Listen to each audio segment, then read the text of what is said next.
देखेंगे आज जो टॉपिक स्टार्ट करेंगे वो संवेग है, संवेग व स्थायी भाव।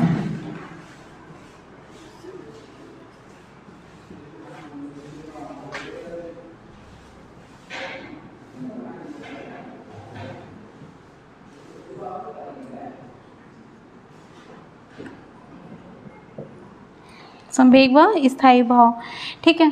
तो जैसे कल मैंने आपको बताया था कि जो देखेंगे इधर, कल मैंने बोला था कि मूल प्रवृत्तियाँ कितनी होती हैं, 14 होती हैं। तो मूल प्रवृत्ति वो कोई भी वो प्रवृत्ति जिसके कारण आप कोई भी काम करने को तत्पर हो जाते हो या बहुत ही अच्छे से कर लेते हो, ठीक है। आपको गुस्सा आती है, किसी पे क्रोध आ रहा है, किसी पे प्यार आ रहा है, करुणा आ रहा है, तो ये सब क्या है, मूल प्रवृत्तियाँ हैं जो हमारे अंदर बचपन से ही होती हैं, ठीक है।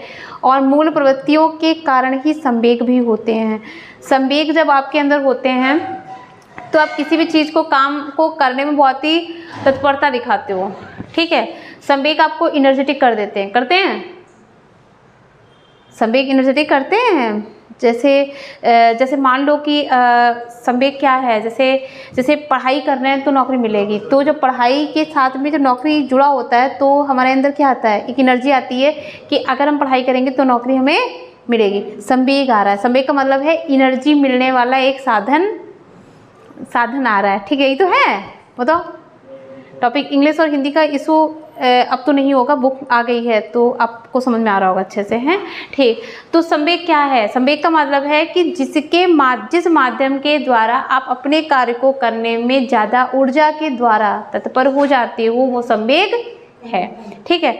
तो वो संवेग कोई भी हो सकते हैं, जैसे मूल प्रवृत्तियाँ 14 है वैसे संवेग भी 14 होते हैं। जैसे भय है, करुणा है, दया है, ठीक है, एकाकीपन है, ये सारी चीज़ें क्या हैं, संवेग हैं, ठीक है। तो संवेग का हमारे जीवन में प्रभाव क्यों होता है, जैसे प्रत्येक मनुष्य अपने संवेगों के माध्यम से कोई भी चीज़ सीखता है, ठीक है। अगर उसके पास अगर उसमें संवेग है तभी वो सीख पाता है। जैसे क्लास में अगर बैठा है तो उसको भय संवेग है उसका, जो उसको लग रहा है कि हाँ अगर हमने कोई काम नहीं किया तो उसके लिए हम डांटे जाएंगे या मारे जाएंगे, तो ये संवेग उसको गलत काम करने से रोक लेता है, ठीक है। ये संवेग उसको गलत काम करने से रोक लेता है। अगर हम कानून और नियम बनाते हैं तो क्या है, नियम इसीलिए बनाए जाते हैं कि आप उन नियमों का उल्लंघन ना करो, तो आपके संवेगों को कंट्रोल करने के लिए वो नियम होते हैं, ठीक है। तो इस तरह से आपके जो संवेग होते हैं वो आपको क्या करते हैं, आपको एक सही रास्ता देते हैं, ठीक है। शिक्षा के क्षेत्र में भी है, जैसे कभी कभी होता है कि आपका संवेग क्या है, आप बहुत ही करुणा वाले इंसान हो, तो आपका संवेग जो होता है वो दूसरों पे करुणा दिखाने को फोर्स करता है। आप कभी भी किसी के साथ में कुछ गलत नहीं कर सकते हो क्योंकि आप करुणा करते हो, क्योंकि आपका ये संवेग है, ठीक है। अब इसका प्रयोग हम शिक्षा के क्षेत्र में करके क्या कर सकते हैं, हम बोल सकते हैं कि क्लास में हमको यूनिटी बना के रहना चाहिए, हमें दूसरों के साथ में कुछ गलत नहीं करना चाहिए, हम दूसरों के साथ में हमें प्यार की फीलिंग के साथ रहना चाहिए, टीम के रूप में हमें काम करना चाहिए। तो संवेग के आधार पे बच्चों को एक टीम के रूप में कार्य करने को प्रेरित किया जाता है, ये संवेग के द्वारा ही होता है, ठीक है। और संवेग के द्वारा ही क्या करते हो आप बच्चों को उनके अकॉर्डिंग पढ़ाई में तत्पर कर सकते हो, आप उनको उनकी दिशा दे सकते हो जिस दिशा में वो जाना चाहते हैं, ये आप संवेग के द्वारा करते हो। इसकी डिफिनीशंस पूछी जाती है कि कौन सी डिफिनीशन किसने दी है संवेग में, और संवेगों के प्रकार भी पूछते हैं, लिखेंगे परिभाषा। इमोशन एंड सेंटिमेंट,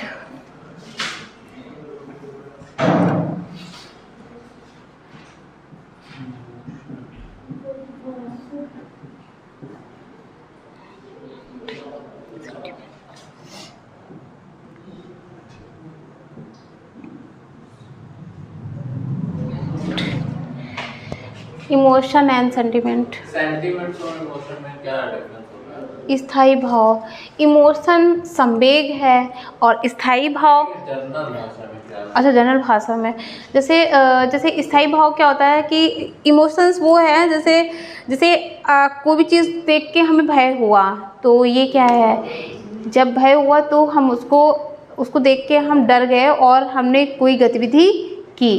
तो जब हमने गतिविधि की तो जो देखा और फिर हम डरे, ये संवेग था, क्योंकि संवेग ने हमको डरा दिया। जैसे हम लोग कहते हैं हमारे सेंटिमेंट बहुत हाई है, तो सेंटिमेंट नहीं हाई बोलते हैं, स्थायी भाव। स्थायी भाव का मतलब होता है कि वो भाव जो आपके अंदर पहले से विद्यमान थे। ठीक है, जब कुछ आपके अंदर पहले से विद्यमान था उसके कारण ही तुमने संवेग किया। समझो इस चीज को। ठीक है, सेंटिमेंट पहले से होते हैं। हाँ, स्थायी भाव। स्थायी भाव का मतलब होता है कि वो चीज़ आपके अंदर है। भाई जैसे आप ही बताइए, जैसे अगर हमने बोला कि बोला हमने कि संवेग है तुम्हारे अंदर कि तुम डर गए, तो संवेग भय है। और भय अगर आपका स्थायी भाव क्या है, अगर आपके अंदर भय जैसी कोई चीज़ कभी थी ही नहीं तो आपके अंदर संवेग भय का नहीं होगा। समझो इस चीज़ को। भाई संवेग कब आएगा? संवेग तभी आएगा ना जब आपके अंदर भय था।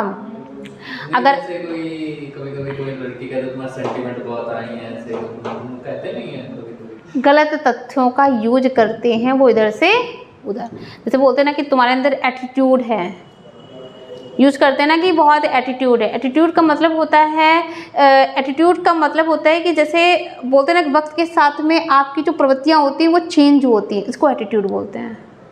और वो आपकी जो बुद्धि होती है, जैसे कि किसी के बारे में कोई सोच होती है तो सोच का बदलना। जैसे कभी किसी ने आपके साथ में कुछ अच्छा कर दिया तो वो इंसान आपसे रोज़ लड़ता हो, एक दिन वो आपके साथ बहुत अच्छा करता है, तो जैसे ही आपके साथ कुछ अच्छा करता है आपकी सोच क्या आती है उसके लिए? अच्छा इंसान है, देखो। हाँ, मतलब हम पहले का सब कुछ भूल जाते हैं, हम तुरंत कहते हैं कि हाँ देखो मतलब किया था गलत तब किया था, अभी तो फिलहाल देखो कितना अच्छा मेरे साथ बिहेव कर रहा है, बहुत अच्छा व्यक्ति है और बदल गया है। आया दिमाग में? एकदम से कभी कोई इंसान बहुत पहले से अच्छा है, रोज़ काम हमारे साथ रोज़ करता है, रोज़ आपको जैसे आप बुलाते हो कि यार मेरे साथ चला रोज मार्केट चले जाओ, आपके साथ रोज़ खड़ा रहता है। एक दिन वो बिजी है, आपसे कहता है नहीं हम नहीं जा पाएंगे, आपके मन में क्या आता है? देखो कितना दिमाग खराब हो इनके। एक दिन में आपने उसको जज कर लिया, यानी कि जो ये है इसको एटीट्यूड बोलते हैं, मनोप्रवृत्ति बोलते हैं इसको। क्या बोलते हैं? मनोप्रवृत्ति बोलते हैं। एटीट्यूड ये नहीं है कि आपका ईगो एटीट्यूड। हाँ, ईगो और मनोप्रवृत्ति में बहुत फर्क है। ईगो वो जो तुम्हारा घमंड है, वो मूल प्रवृत्ति अलग चीज़ है। मूल प्रवृत्ति वो जो आपके अंदर है, आपकी जो आदतों में है, वो मूल प्रवृत्ति होती है। एटीट्यूड और ईगो में बहुत फर्क है। ईगो वो जो घमंड है और घमंड एटीट्यूड नहीं है। एटीट्यूड वो जो वक्त के साथ आप किसी को देख के चेंजेस लाते हो। कभी कोई इंसान बहुत ख़राब है, एकदम से हो सकता है बहुत अच्छा हो जाए, कोई इंसान बहुत अच्छा है, एकदम से हो सकता है ख़राब हो जाए, ये एटीट्यूड है।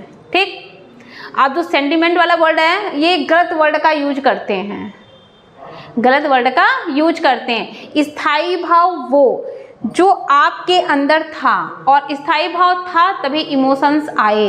अगर डर हमको पहले से लगता था तो जैसे ही हमने कुत्ता या कुछ भी देखा हमारे अंदर संवेग भी जाग गए। अगर हमें कुत्ते से डर नहीं लगता तो कुत्ते की डर वाले संवेग हमारे अंदर नहीं आते। कोई इंसान जो सांप के साथ में रहता हो, जो दिन भर सांप के साथ खेल करता हो, अगर हम बोलें सांप आ गया तो उसके अंदर संवेग आएगा सांप वाला डर का? आएगा? नहीं आएगा ना, क्योंकि वो तो उसके साथ हमेशा खेल रहा है, उसके साथ नहीं आएगा। अब अगर हम लोगों को बोल दिया जाए कि अरे सांप आ गया तो एकदम से डर में फीलिंग आ जाएगी। क्यों? क्योंकि हमारे अंदर स्थायी भाव उसके हैं, हमारे अंदर उसका सेंटिमेंट है। अब वो जो सेंटिमेंट है तो वो सेंटिमेंट तुरंत हमारे संवेगों को जाके सूचित कर देता है। करता है कि नहीं करता है? वो सेंटिमेंट क्या करता है? संवेग के पास जाता है और बोलता है देखो सांप आ गया। अब सांप आया या नहीं आया फर्क नहीं पड़ता है, आपके स्थायी भाव ने संवेग में सेंटिमेंट संवेग को चलाता है। हाँ, अगर स्थायी भाव ना होता, जैसे डर का स्थायी भाव तुम्हारे दिमाग में ना होता तो अब जैसे अगर कोई बोले हाँ बहुत से लोगों को काकरोच से डर लगता है, ठीक, तो जब काकरोच से डर लगता है तो बोलते हैं काकरोच आ गया, एकदम से कूद के खड़े हो गए। जिसको डर नहीं लगता उसके लिए काकरोच कोई मायने नहीं रखता, उसके अंदर वो संवेग भी नहीं आएंगे। समझ रहे हो? स्थायी भाव है तभी संवेग होगा। जैसे अगर हम बोलें कि जैसे कोई चीज़ है, जैसे किसी को कुत्ते बहुत पसंद है तो कहते हैं ना कुत्ते को देख के प्यार आ गया। जिसको कुत्ते नहीं पसंद है वो उसको प्यार थोड़ी ना जाएगा। तो जो ये संवेग था प्यार वाला, वो तभी तो आएगा जब तुम्हारे अंदर स्थायी भाव थे कुत्ते के लिए।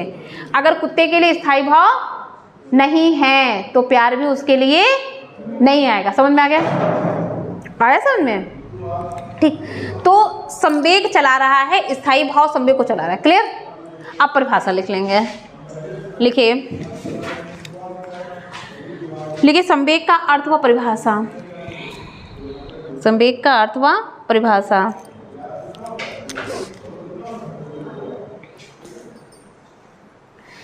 लिखिए, मनुष्य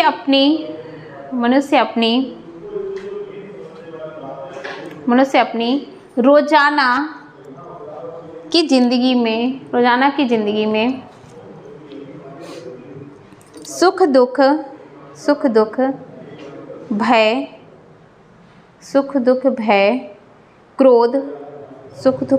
क्रोध, प्रेम, ईर्ष्या आदि का अनुभव करता है।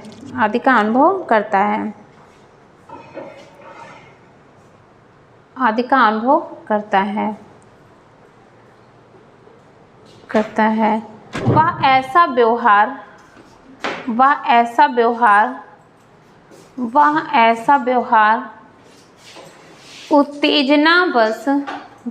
व्यवहार उत्तेजनावश करता है।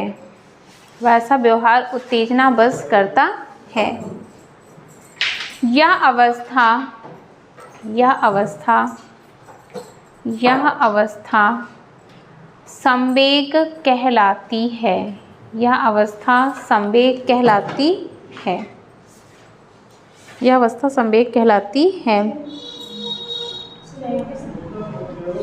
है। संवेग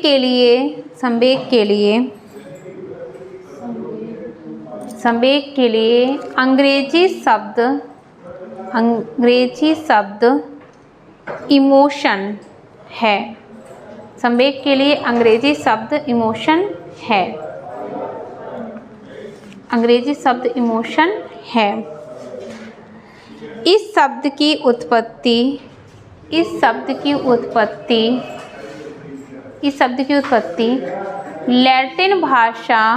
लैटिन भाषा इमोवेयर।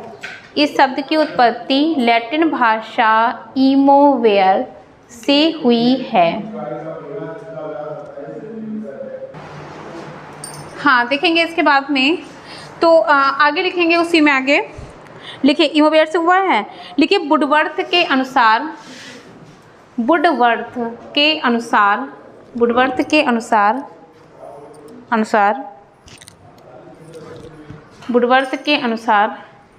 संवेग व्यक्ति की उत्तेजित दशा है।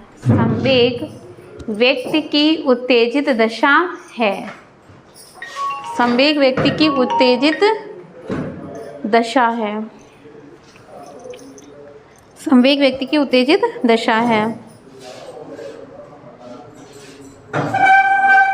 दूसरा इसी में लिखेंगे ड्रेवर के अनुसार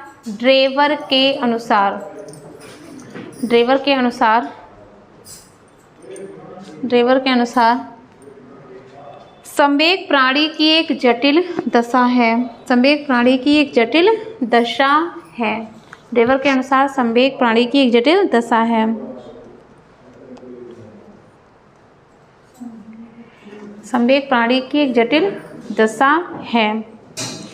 जिसमें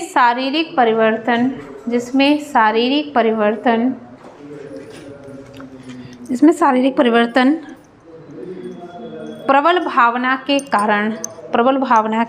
कारण उत्तेजित दशा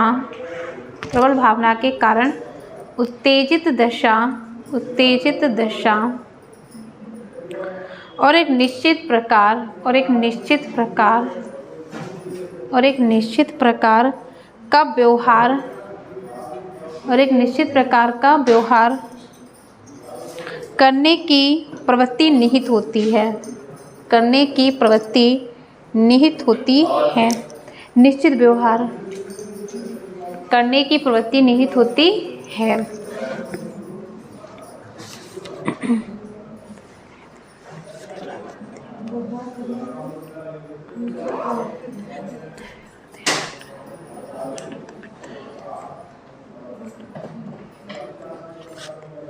ठीक है।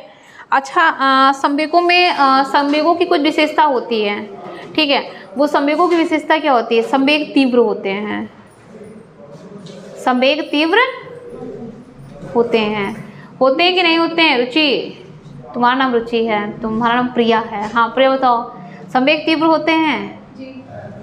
तीव्र ऐसे होते हैं कि देखो, जैसे मान लीजिए कि एकदम से हमने कुत्ता देखा तो एकदम से हम कुछ नहीं सोचेंगे। अगर सांप आ जाए यहाँ पे, फिर कि प्रिया के पास सांप आ गया है, अब प्रिया कूद के अभी बिना कुछ सोचे ये नहीं कहेगी मैम क्या हम ऊपर खड़े हो जाएं, अभी बेंच के ऊपर खड़ी मिलेगी, कह रही नीचे तो सांप है, ये तो हमें काट लेगा।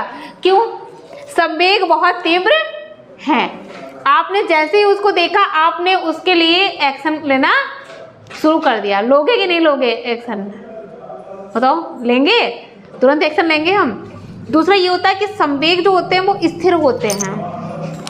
संवेग कैसे होते हैं? स्थिर होते हैं। स्थिर ऐसे कि अगर तुमको किसी ने डांटा तो वो डांट आपके अंदर स्थिर बनी है। जब तक वो खुन्नस हम किसी पे निकाल नहीं देंगे तब तक वो ऑलवेज, आपने देखा होगा कि अगर कभी ऐसा होता है ना कि अगर पेरेंट्स डांटते हैं तो अगर ऑफिस में पेरेंट्स की किसी से नोकझोंक हो गई है तो जब पेरेंट्स घर आते हैं तो बच्चों पे डांटना शुरू कर देते हैं। बच्चे तुरंत समझ जाते हैं आज कुछ मैटर हुआ है होता है तुरंत हम लोग के दिमाग में क्या आता है? आज कुछ बाहर लफड़ा हुआ है, वो खुन्नस सब यहाँ पे घर पे निकली है। यानी कि संवेग, हाँ, क्योंकि संवेग क्या है? संवेग स्थिर है।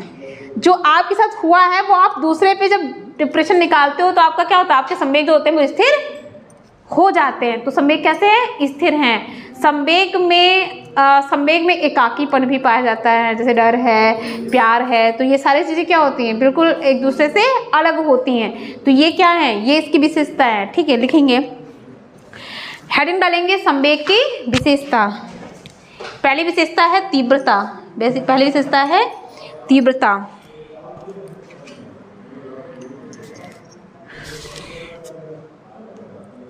लिखिए, संवेग में तीव्रता पाई जाती है। संवेग में तीव्रता पाई जाती है। संवेग में तीव्रता पाई जाती है। संवेग में तीव्रता पाई जाती है।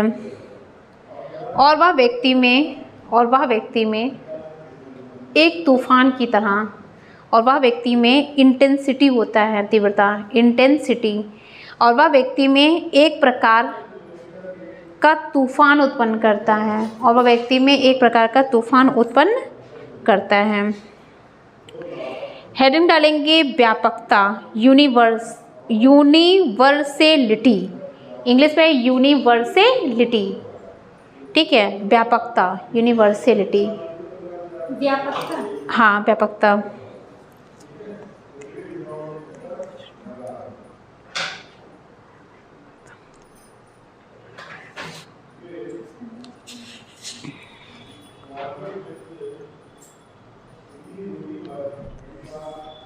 ठीक है, व्यापकता का मतलब होता है कि मतलब जो संवेग होते हैं वो एकदम से व्यापक हो जाते हैं।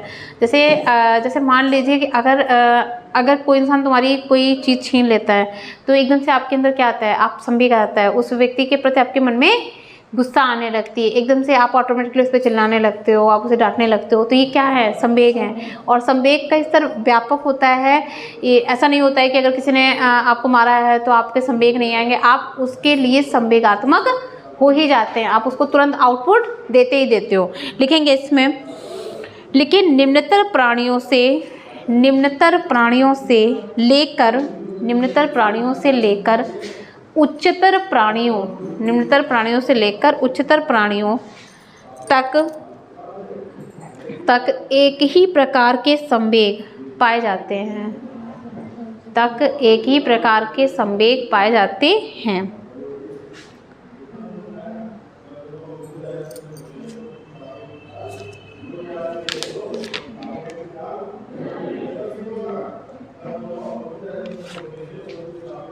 मैम आपने क्या ये बताया था कि संवेग स्थायी होता है?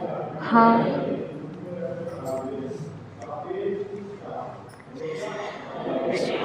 अच्छा, संवेग में व्यक्तिकता भी होती है, यानी कि प्रत्येक व्यक्ति के संवेग जो होते हैं वो अलग अलग होते हैं कि नहीं होते हैं? बताओ प्रिया, कैसे है? प्रत्येक व्यक्ति में संवेग जो होते हैं वो व्यक्तिक होते हैं, यानी कि जैसे मान लो कि यहाँ पे सारे लोग बैठे हो तो सबके संवेग क्या होंगे? अलग अलग होंगे।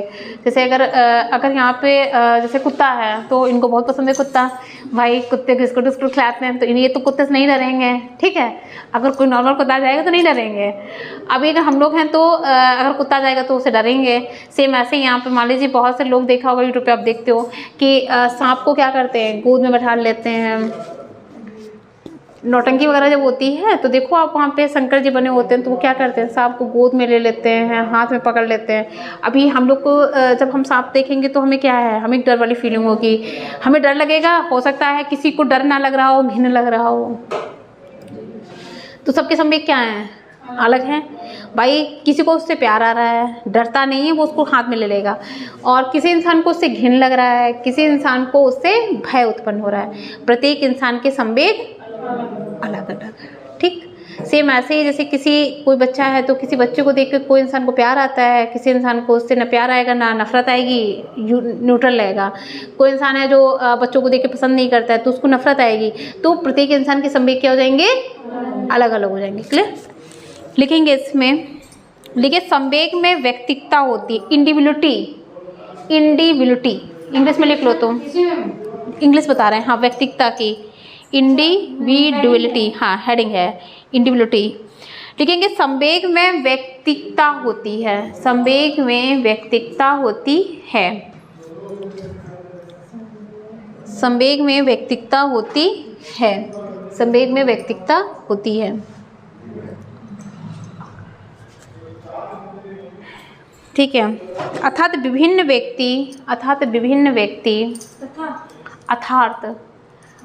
विभिन्न व्यक्ति, हाँ, एक ही संवेग के प्रति विभिन्न प्रतिक्रिया, एक ही संवेग के प्रति विभिन्न प्रतिक्रिया व्यक्त करते हैं, एक ही संवेग के प्रति विभिन्न प्रतिक्रिया व्यक्त करते हैं। जैसे भूखे भिखारी को देखकर, भूखे भिखारी को देखकर एक व्यक्ति के दिल में दया आ जाती है।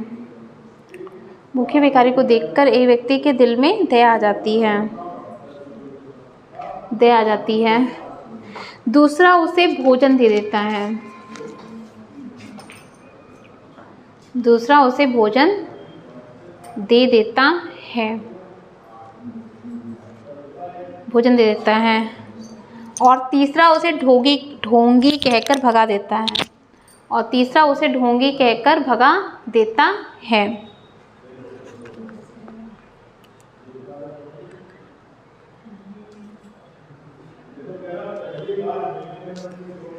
भगा देता है।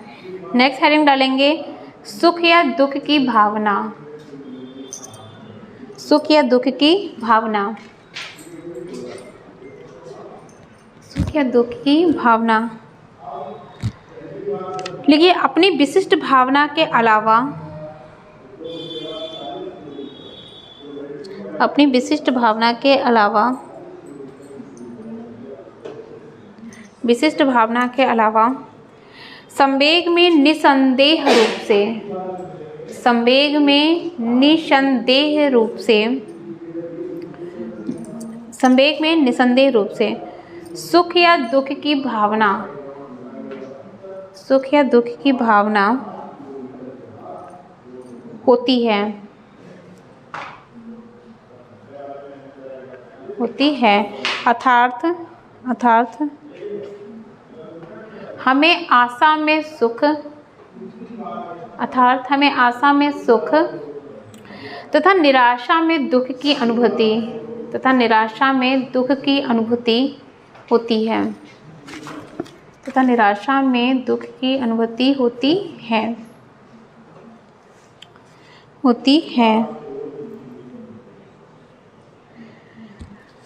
नेक्स्ट लिखेंगे विचार शक्ति का लोप। विचार शक्ति का लोप होता है। विचार शक्ति का लोप, क्या होता है? विचार शक्ति का लोप, हाँ, loss of thinking power. Loss of thinking power होता है पल्लवी। कभी कभी हो जाता है कि विचार शक्ति कब से होता है जी?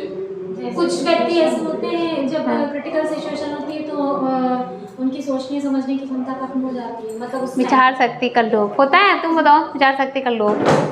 और कुछ हैं जो अपनी समझ से विचार शक्ति का लोप हो जाता है। देखिए अगर क्रोध आ गया तो हम लोग क्रोध में क्या करते हैं, जैसे आपने देखा होगा कि कभी कभी क्रोध आता है तो हम लोग कुछ भी बोल देते हैं, बोलते हैं। जैसे मेरे यहाँ एक छोटी सी बच्ची है, गौरी नाम है उसका, तो वो ट्यूशन पढ़ने आती है, ठीक है। तो मेरे यहाँ एक लोगों से वो ट्यूशन पढ़ने आती है, तो कल उसको उसके मैडम ने मारा तो उसने बोला छत पे जाओ और जीने पर से कूद जाओ, छत पे जाओ और जीने से जाके कूद जाओ। क्योंकि उसने ऐसा क्यों बोला, क्योंकि उसको गुस्सा आ गई। वरना वो अपने टीचर को बोलती थी कि आप तो बहुत अच्छी हो, कभी नहीं बोलती थी खराब। कल बोले कि छत पे जाओ और जीने पर से कूद जाओ। छोटा बच्चा है, क्रोध आया तो उसने कहा कि जाओ मर जाओ जाके अभी, ठीक है। सेम ऐसे ही जब हम बड़े हो जाते हैं तो हम लोग कुछ भी बोल देते हैं। अगर किसी ने कुछ गलत बोल दिया तो हम लोग के बाद में पछताते हैं कि अरे इतना गलत हमने आज इससे बोला है। तो क्रोध में क्या है, शक्ति नहीं रह गई हमारी, हमने कुछ भी उससे बोला। सेम ऐसे ही अगर बड़ा कांड होता, जैसे मान लीजिए आपने देखा होगा कि जब पीछे हम समझा रहे हैं वो समझो पहले, ये बहुत इंपॉर्टेंट चीज़ है, यही सब पेपर में आएगा ऐसे ही। तो जैसे मान लीजिए कभी कभी होता क्या है कि बहुत सारे मतलब जैसे ये मैटर अभी कोई भी होता है, तो जैसे मान लीजिए 7-8 लड़कों की लड़ाई एकदम से हुई, तो अगर लड़कों की लड़ाई है और उसमें उनके पास तमंचे नहीं हैं तब तो ऐसे हाथ पीट से ही मार पीट के एक दूसरे को अलग कर देंगे। अगर वहाँ पे तमंचा भी साथ में है तो वो चल तो जरूर जाएगा। क्यों? क्योंकि उस समय उनको गुस्सा है। जब वो मार देते हैं उसको, बाद में क्या सोचते हैं, अरे हमने तो बहुत बड़ा कांड कर दिया, हमें तो ऐसा नहीं करना चाहिए, अब तो पुलिस पकड़ ले जाएगी, अब तो जेल हो जाएगी, तब वो ये सोचते हैं। यानी कि संवेग ने आपके मन पे हावी हो गया, उसने आपके सोचने की शक्ति को वहीं पे ख़त्म कर दिया, ठीक कर दिया। तो इसीलिए तो होता है, कितने भी बहुत सारे कांड होते हैं। हम लोग देखा है कि बहुत सारे लोग साइकिलें तेज चलाते हैं, गाड़ी तेज चलाते हैं। जब पढ़ाई का टाइम होता है तो हम मोबाइल चलाते हैं, फेसबुक पे ऑन होते हैं, व्हाट्सअप चलाते हैं। तो क्या किया, आपके संवेगों को रोक दिया। अभी पेरेंट्स बोलते हैं कि नहीं ऐसा नहीं करना चाहिए, आप क्या कहते हो, नहीं ये तो गलत है, आप हमारे निजी लाइफ में इंटरफेयर कर रहे हो, आप ऐसा कर रहे हो वैसा कर रहे हो। बोलते हैं हम लोग ऐसा क्यों बोलते हैं उस टाइम पे? क्योंकि बुद्धि नहीं है, संवेग आपके वहीं पे बंद हो जाते हैं। जब आप वक्त के साथ बड़े हो जाते हो, आपको लगता है कि हाँ, अब जो उन्होंने उस टाइम पे कहा था, जब हमारे सामने वो चीज़ आती है तो हमको लगता है हाँ उन्होंने उस टाइम पे सही कहा, लेकिन उस टाइम पे सही नहीं लगता है उस टाइम पे सही नहीं लगता है। अभी जैसे कोई बच्चा हो वो फेसबुक चला रहा हो, अगर आप उसे कह दो नहीं फेसबुक नहीं चलाना चाहिए, अपने टाइम पे तो सब कुछ किया होगा, आज मेरे टाइम पे ये टांग अड़ाया जा रहा है, होता है। तो वहाँ पे क्या है, आपके संवेग जो होते हैं वो आपके मनोविकार पे हावी हो जाते हैं और आपको उसके अकॉर्डिंग कार्य नहीं करने देते। ठीक, आ गया? पूछना है कुछ पल्लवी आपको पीछे? प्रिया तुम्हें आ गया ना समझ में?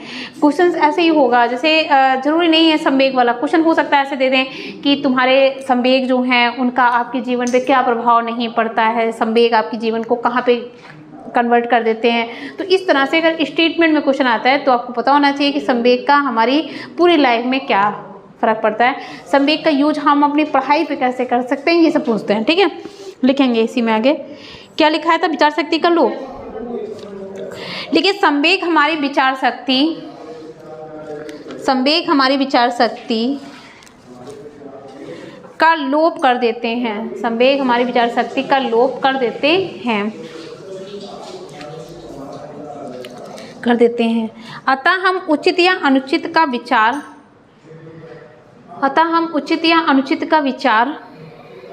किए बिना कुछ भी कर बैठते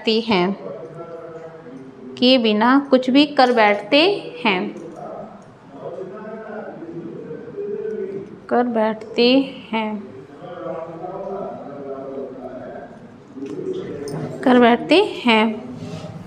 हो गया। नेक्स्ट इसमें में लिखेंगे स्थिरता की प्रवृत्ति, टेंडेंसी टू परसिस्ट। स्थिरता की प्रवृत्ति, tendency to persist, tendency to persist. लिखिए संवेग में साधारणता, संवेग में स्थिरता की प्रवृत्ति, संवेग में साधारणता स्थिरता की प्रवृत्ति होती है। संवेग में साधारणता स्थिरता की प्रवृत्ति होती है, स्थिरता की प्रवृत्ति होती है। अर्थात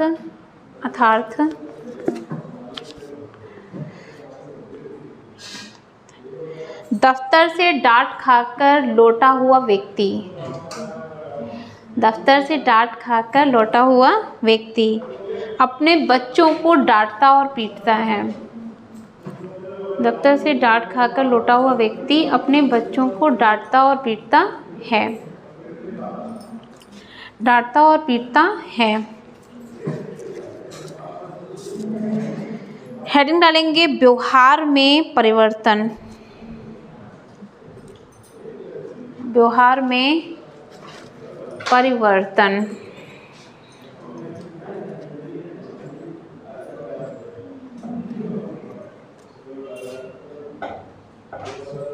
ठीक है, अच्छा व्यवहार में परिवर्तन होता है कैसे बताओ? व्यवहार में परिवर्तन, कोई पड़ोस में तुम्हारी आंटी जी हो, ठीक है, बहुत अच्छा बिहेव करती हूँ रोज़, ठीक है, और जब बहुत अच्छा बिहेव करती होंगी, जैसे कहती होंगी ना आ जाओ बेटा जरा चाय पी लो आके, जरा आओ मेरे यहाँ खाना ना खा लो आके, ठीक है।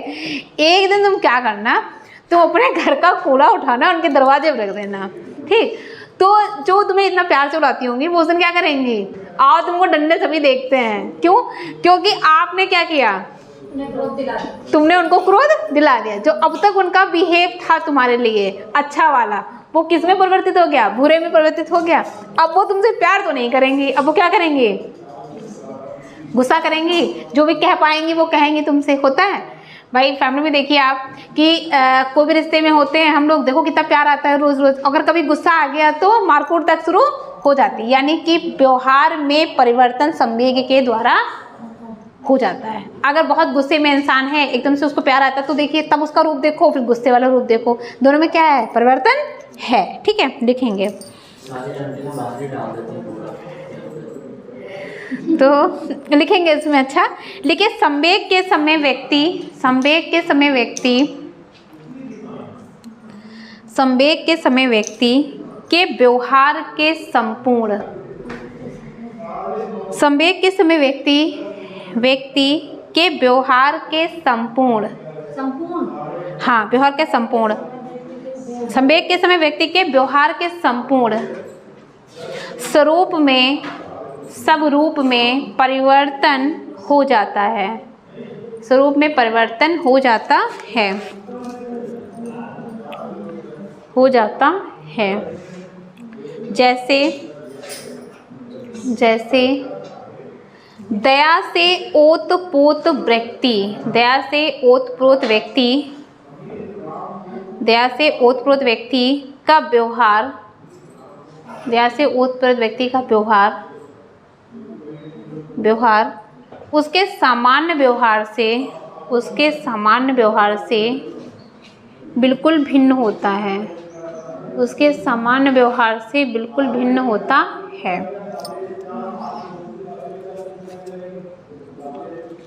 होता है। हेडिंग डालेंगे संवेगों के प्रकार। हाँ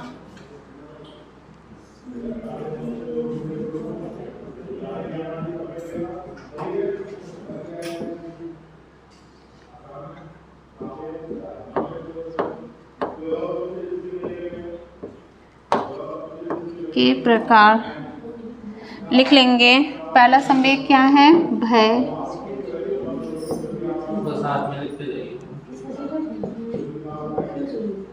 क्रोध,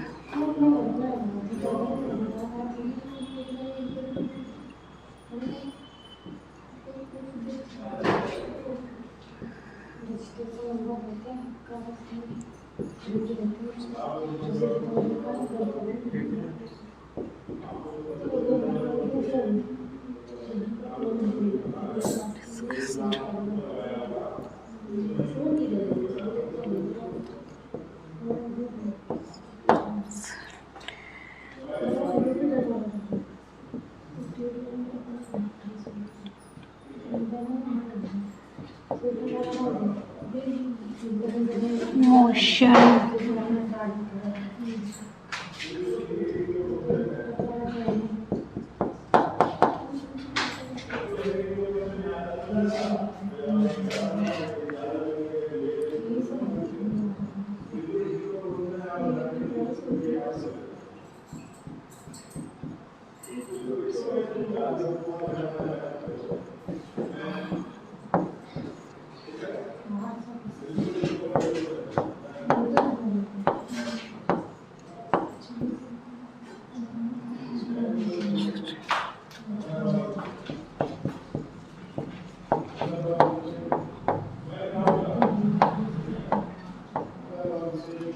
इसका भी रीडिंग हाँ लिख देंगे।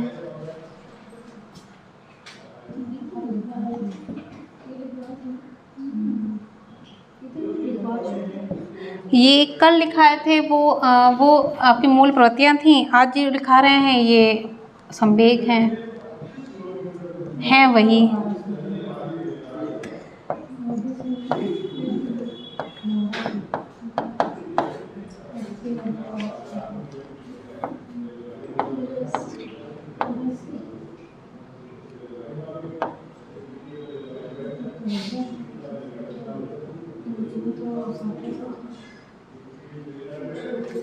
फीलिंग लिख लो।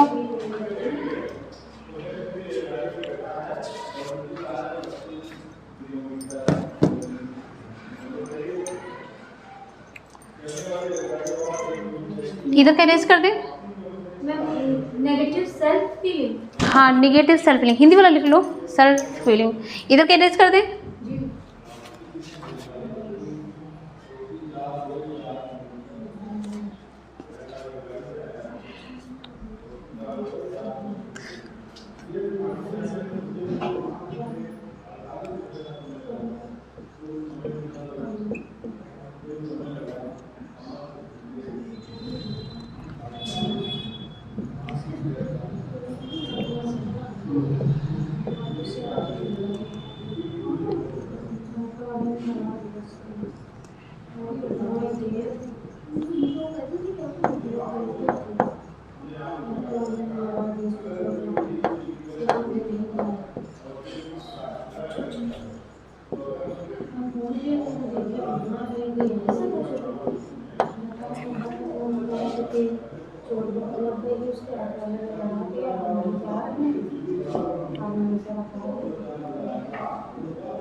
ठीक है हो गया, देखेंगे लिख लेंगे सारे ये।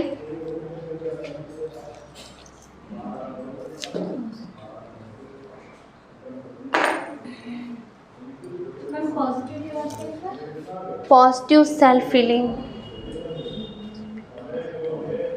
Positive self feeling.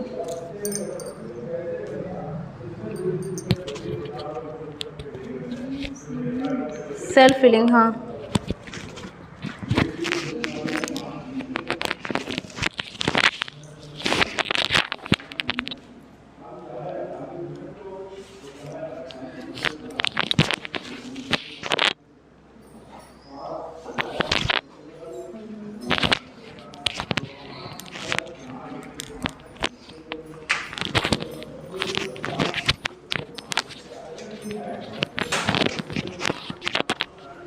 हो गया? लिख लो।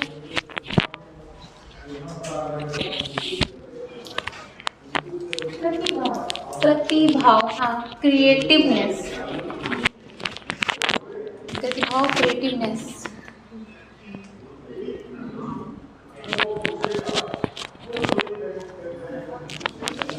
प्रतिभाव के बाद आमोद, एम्यूजमेंट। हो गया? ठीक। तो अभी जो टॉपिक है ये पूरा नहीं हुआ है, अभी कल वाले टर्न पे अभी और कराएंगे, ठीक है? तो इसको पढ़ लेना अच्छे से, और कोई क्वेरी अगर होती है क्वेश्चंस की तो आप हमसे कल पूछ भी लेंगे इसमें, ठीक है?